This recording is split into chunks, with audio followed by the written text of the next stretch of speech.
There we are, a little trout. Fish on. Found a little hole here. Cold day. Got Joe and Luke Simons like diamonds.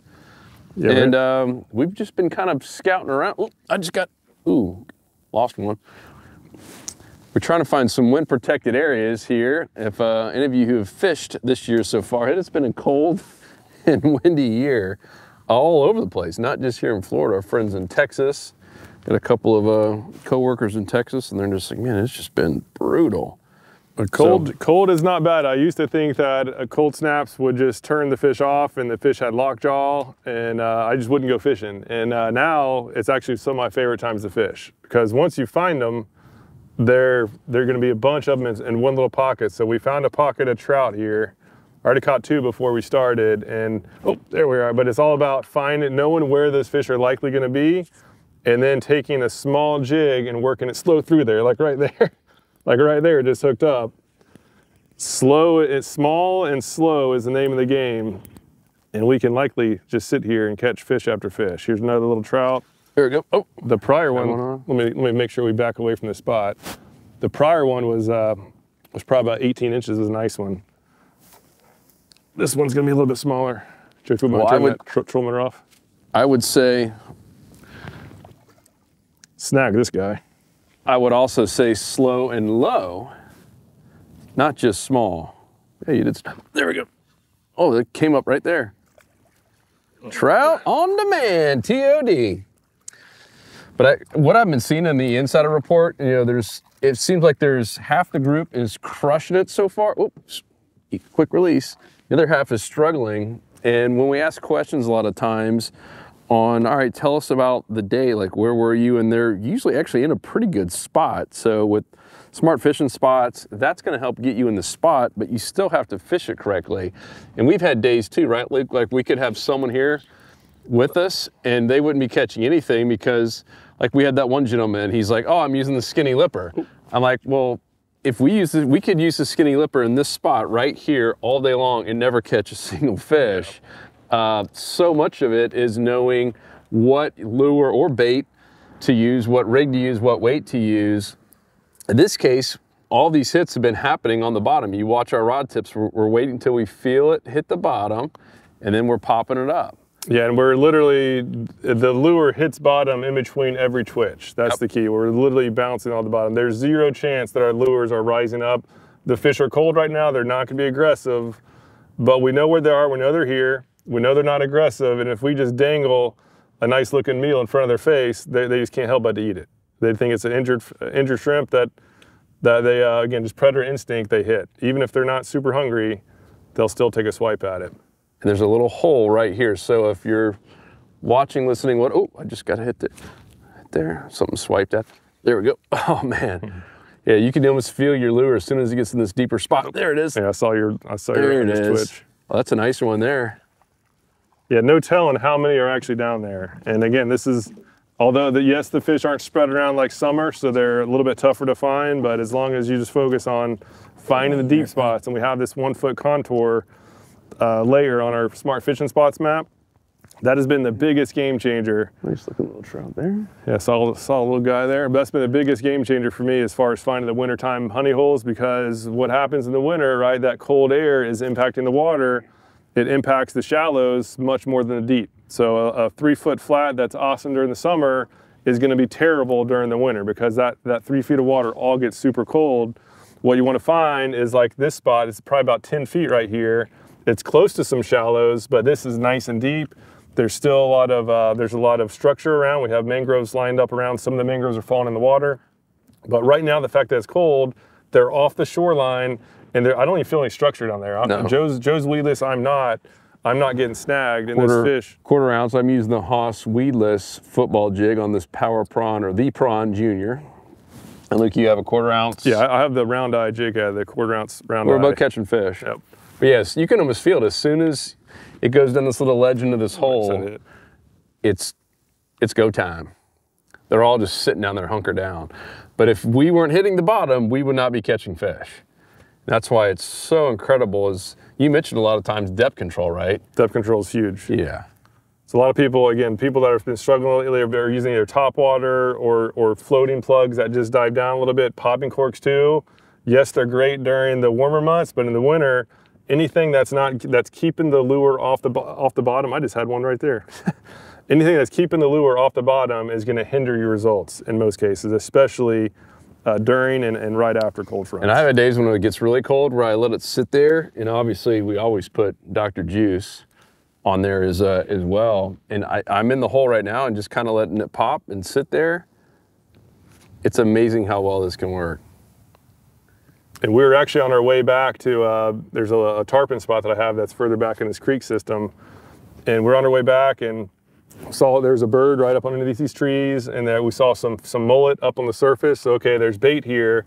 I knew that there was a hole because I did my research on this canal system. And we had bait nearby. We knew there was a hole and there's a bird, so if I might as well try this. I've actually never fished this spot before, and again, there's the right conditions all aligned, and so thought, okay, this should be a good spot. So we're probably like a half dozen trout in the green right now. I'm having some just swipe it right down below. Right below us. Yeah, oh, and we're in an area where we have 3 different little systems all meeting together. Maximize your structure. Yeah, Maximize. and why there's the hole too is we have a little creek. So there's the main canal system right here, and then a creek that is entering it. It's a creek or creek? I call it a creek. What do you think, Joel? There's some country song recently I heard, in Crick. Name that song. Joel? You got me. You don't listen to country? Oh, I don't like that new stuff. I'm not, if it's not Garth, I'm not listening to it. And so what's going to happen is once we fish this spot out, which might be at the point, it's basically all shallow further around, and so we're going to have to really shoot down further back and find the next hole. This isn't like somewhere you can go fish long shorelines and catch fish all across a large span. It's going to be pockets of fish. And as soon as I started thinking about that and just isolating the pockets and not wasting my time on the areas that don't make sense, my wintertime catch rate has skyrocketed. I now catch more fish per hour in the winter than I do any other season, because once you find a good pocket, you can catch a bunch of fish. I kind of messed up here where before we started, I let the boat go up over the spot, so I'm sure I spooked them. They won't go too far. We'll see if we push them out this way. It is a little bit deeper. They're just like humans. I like to be comfortable, and they found a comfortable little hole over here. So they will come back. But yeah, another important lesson on... Oh, I just had one up here. Boat and or kayak positioning. And this is a cool area too. I mean, you could see we got shoreline right here. Saw a truck go by here a second ago. There's a couple little openings. This is an area that you can fish from shore. And very soon, depending on when you're listening to this, we have a new land-based layer coming to Smart Fishing Spots. Ooh. Very highly requested, highly anticipated. Oh, I just got a hit there too. Land-based feature where you can now hit a map layer and it'll start showing you all the public land areas that you can fish. And then the next step will be putting actually smart spots in there as well. But just as a start, I mean, we've already seen some areas where we're pretty familiar with that we had no idea were public lands, like government-owned lands that you could legally go there and fish. This is gonna really open up a lot of new opportunities for people. Yeah, we have a lot of members. There must be ladyfish down here, so yeah. I'm just getting... I'm getting smacked too. Oh, I just had them. Yeah, we have a lot of members who just fish from shore and who wade fish, and that's gonna be a great benefit to them. A lot of people think that they kind of get, oh, I don't have a boat, or I don't have a kayak, I really don't have a chance to saltwater fish, I might as well not try. If you know how to pick the good spots, the wade fishermen catch the most fish, because when you're by foot, you don't get pulled over the fish like we did earlier where we spooked a bunch. The bigger, smarter fish have less idea that a wade fisherman's there compared to somebody in a big boat. So wade fishing, like Wader Dave, we have some members who just fish by land only, and they catch the biggest fish most consistently. Yeah, I mean, the Speckled Truth, if you guys don't know him, he's got a great podcast. He only talks about speckled trout, and his dad has caught, I don't know, with 40,000 documented trout or some crazy number. Let's see what we get out of the way of you there so we don't tangle up. Got something out in the middle. Let's see what this one is. But they do wade fishing. Sometimes, yes, they use a boat to go to a spot, but they get out as soon as they can. The trout. This little guy, this is a little sand trout. A different little species. Let me see. Or actually, I can't remember the name of this kind is. Leave a comment down below. I can't remember that. I don't know either. It's not a sand perch. Snook candy. Yeah. Not sure what that is. But again, these fish just naturally, of all species, they're just naturally going to gravitate towards the deep pockets of these canals, or really any sort of creek or canal system, whatever the deepest water they can find. And so we're just slow bouncing jigs through here. We'd probably be catching a lot more if we had a nub lure. But those things are probably what was hitting us earlier. I definitely had ladyfish hitting mine. But yeah, years ago, I would have never even considered fishing the middle of a canal like this. Oh, there's a trout. Yeah, I would have never even considered fishing just out in the middle in a deep section. I would only fish, you know, popping corks under mangroves. I did great during the summer. Yeah, we caught a lot of fish during the summer, and the winter we just gave up because we thought it was a lost cause. And here we're getting a good trout bite, and we'll very likely get onto some tarpon in the next couple spots. So we did an email Christmas Day and just asked for feedback, and there was quite a few people who mentioned catching their first tarpon. What are your tips here? Tarpon is basically keep going further, and if you want to catch tarpon, like in juvenile tarpon are the easiest because you can catch them all year long, but basically just go further back into whatever creek system you can find, go beyond the point where you're catching any snook or redfish, and the tarpon will oftentimes be there. So we're going to go the very far end of this canal system and hopefully find some tarpon. Or in the summertime after a bunch of rainfall, those tarpon will flush out. Because why they go back there is they can handle low salinity water, so they can get back in the far stretches of creeks where only small bait fish can thrive. But tarpon can be there. They're basically the only big fish. They're like the only predators there, and because they can get they gulp air, so they can basically survive in very low oxygen water. Ooh, there's another little hole right here we just found. Yeah. I just missed a few bites on that cast. These are probably those little perch things. Oh, man, there are a bunch of them down there. It's so much fun though. It's like shooting fish in a barrel. Yeah, and the key for the retrieve is basically just to bump it just off the bottom. We want to look like a scared shrimp, just darting off the bottom and then letting it glide back down. So as that hit. So we bump it up and then hold it. That way, instead of the lure going straight down, which isn't natural, the lure glides back down, and that glide is when we get the strikes. So bump it, pause, feel the strike, bump it, pause, feel the strike, or feel it hit the bottom, and then just do it over and over again. And if there's fish down there, they're going to hit it. And this is surprisingly effective for a variety of species. This is what I do. I do the same exact retrieve out on the reefs when I was getting those overslot snook and cobia, and one red was over 40 inches. This exact same retrieve, same lure. I would just use the bigger version of it. And back to tarpon too, because we didn't really cover the lures. Oh, there we go. Slam Shady 2.0. Trout. Little small trout. Yeah, my favorite lure for juvenile tarpon is this right here. The Prawn Junior, they like small stuff. Yep. And for tarpon though, a different retrieve for tarpon, they like a straight retrieve. So when I'm seeing tarpon rolling, I don't do any twitches, it's just a straight glide. Look at all that bait down there. Yeah, this is a solid little spot. Let's see if those trout up here calm down yet. Yeah, we can do a separate one of tarpon here after this spot, but and go after the juveniles if it's your first one. Yeah. Don't, like, even full-time guides, like we have a bunch of guides that do tarpon fishing, and I mean, they get frustrated by it. You might wait the entire day, 6-8 hours to get one bite. And right, we've been around them some days. Some days we catch them in accident, we're going after cobia or something else, and you'll have days where they're literally just daisy chaining around you, they're circling around you, and they won't touch anything. Whereas those juvenile ones back in like little creek mouth or something like that, you'll see them rolling. You can usually get one of those to hit, as long as you don't spook the heck out of them.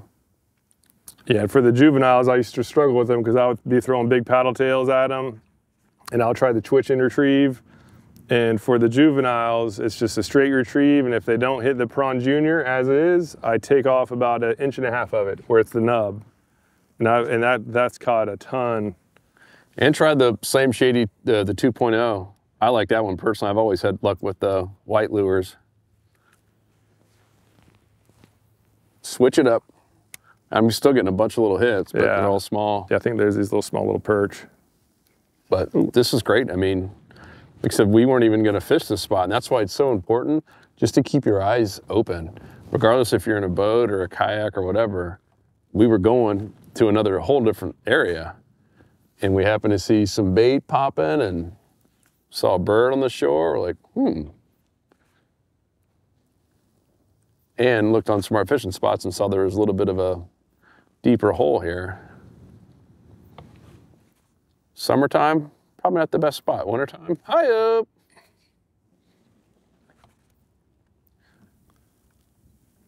And yeah, if you are looking for tarpon, getting out early and just getting up in these little creeks and just look that they roll, they go up air. So look for any sort of rolling activity.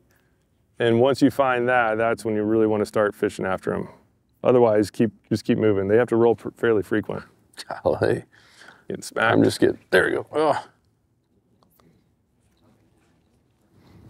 I would love to take the underwater camera down here, man. Yeah. See how many fish are down here.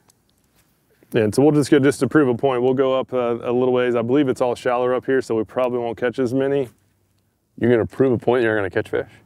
Yeah, but I mean, it's basically all the fish are isolated right in this little pocket where it's about 1 foot or 2 deeper than everywhere else. Prove my #1 fear in the world? Not catching fish. Unbelievable. Speaking of Twitch, got a new Twitch bait we've been working on for since 2022, I think. Oh, I just disproved my point. Oh, got a little bit more weight to it? Yeah, this might be a redfish or something here. Oh, I just got. Oh no, I just snagged. Looks like I snagged another one. Feel a lot heavier when you're bringing it in the opposite way. Oh. Yeah, there are stacked down there. I'm not even twitching, and they're just hammering this thing.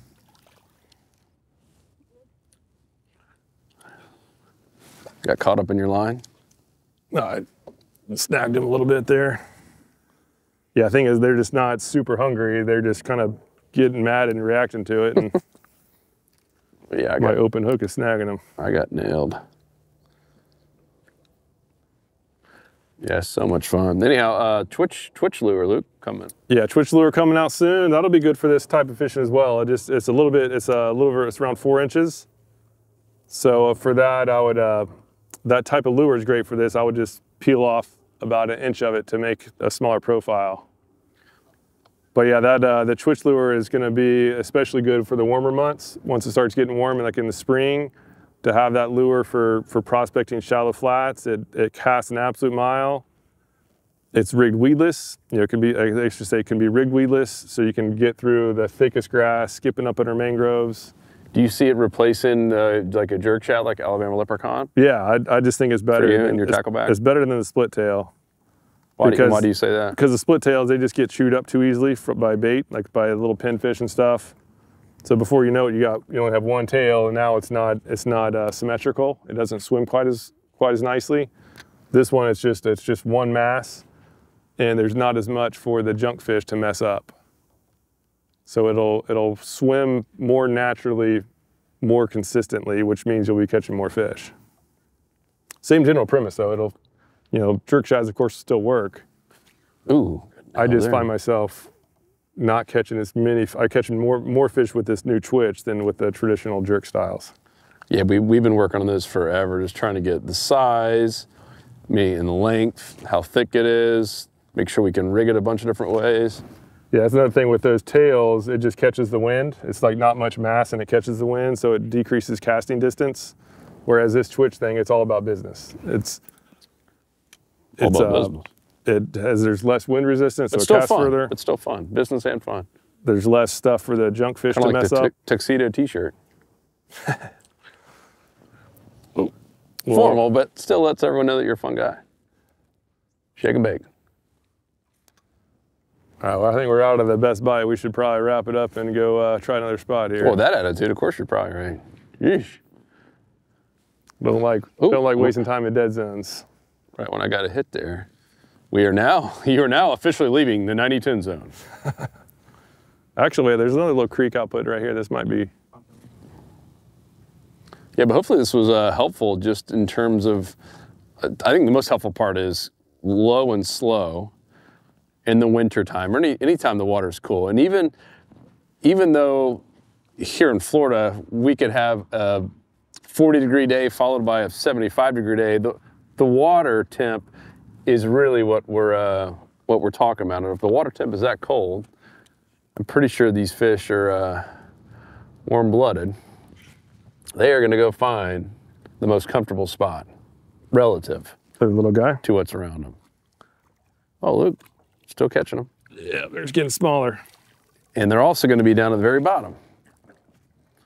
So if you don't have a lure or bait, shrimp, whatever, that's getting down to the bottom, it's going to be a struggle bus. And we know because we've done that. I mean, we've had podcasts. Remember that one of the very first On the Water podcasts we did, remember? Yeah. You were catching all those fish, and I was catching nothing. I was like, what's he doing? And he's like, oh, it's because I have... I had a 1/4-inch jig head. He had an 1/8 ounce jig head. Yeah, that's small difference. And as soon as I rigged, what happened? I started catching fish. Yeah, I caught 8 snook to his nothing at first. It was awesome. And I knew what the difference was. I pay attention to the details. Joe didn't notice that I had a heavier jig head. I immediately noticed that he had the 1/8 ounce, which I thought was going to be too light. Did I tell him? Of course not. But yeah, as soon as he switched, he caught a snook. So it wasn't the person. I was more concerned about what bark's made of.